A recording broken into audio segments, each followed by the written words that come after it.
जब कोई चाय लेकर आता था और मैं चाय को देखते ही मुझे वो दिन याद आ जाते थे जब मैं चाय बेचा करता था। प्यारे साथियों, जब परवीन सर चाय की चुस्कियां लेते थे हमें लिखाते मगर उन चुस्कियों से भी एक अलग एनर्जी हमें मिलती थी। बहुत बढ़िया। प्यारे साथियों, जब मैं कभी कभी भ्रमण के लिए निकलता हूँ तो मेरे को साथी लंबे समय से एक मांग कर रहे हैं। उस मांग के बारे में थोड़ा जिक्र करना चाहूंगा। वो कहते हैं, मोदी जी हमें गर्लफ्रेंड चाहिए। बहुत बढ़िया। मोदी जी आप हमारे लिए गर्लफ्रेंड वितरण योजना लेकर आई। इतना ही नहीं, बढ़ती महंगाई को देखते हुए गर्लफ्रेंड अनुदान योजना भी ऐसा होना चाहिए क्या? मैं आपसे पूछना चाहता हूँ।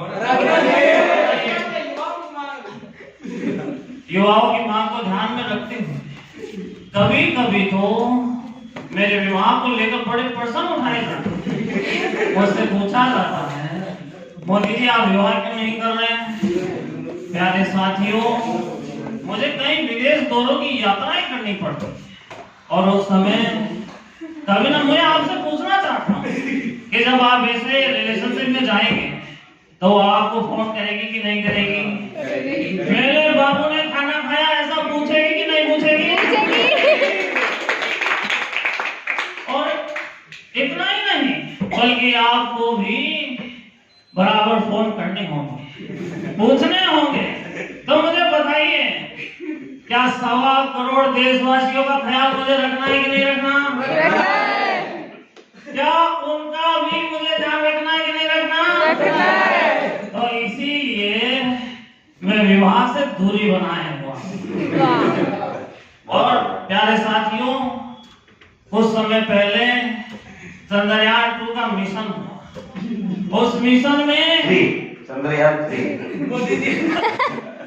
उस मिशन में भारत को सफलता हाथ लगी और दुनिया के बड़े बड़े देशों ने भारत के ऊपर व्यंग्य कसना शुरू किया। उन्होंने कहा कि भारत ये तुम्हारे बस की बात नहीं है। उन लोगों ने, हमारे देश के वैज्ञानिकों ने दिन रात मेहनत करके जीवन में सफलता को अर्जित किया। प्यारे भाइयों बहनों, आपके जीवन में भी आसपास ऐसे लोग रहते होंगे जो आपको कहते होंगे कि तुम्हारे बस की बात नहीं है। मगर प्यारे साथियों, आपकी मेहनत और लगन आपको जीवन में सफलता की राह पर लेकर जाएगी। आपको निराश नहीं होना है। बहुत बढ़िया। मुझे कभी कभी विवेकानंद जी की बात बड़ी अच्छी लगती। वो कहते हैं,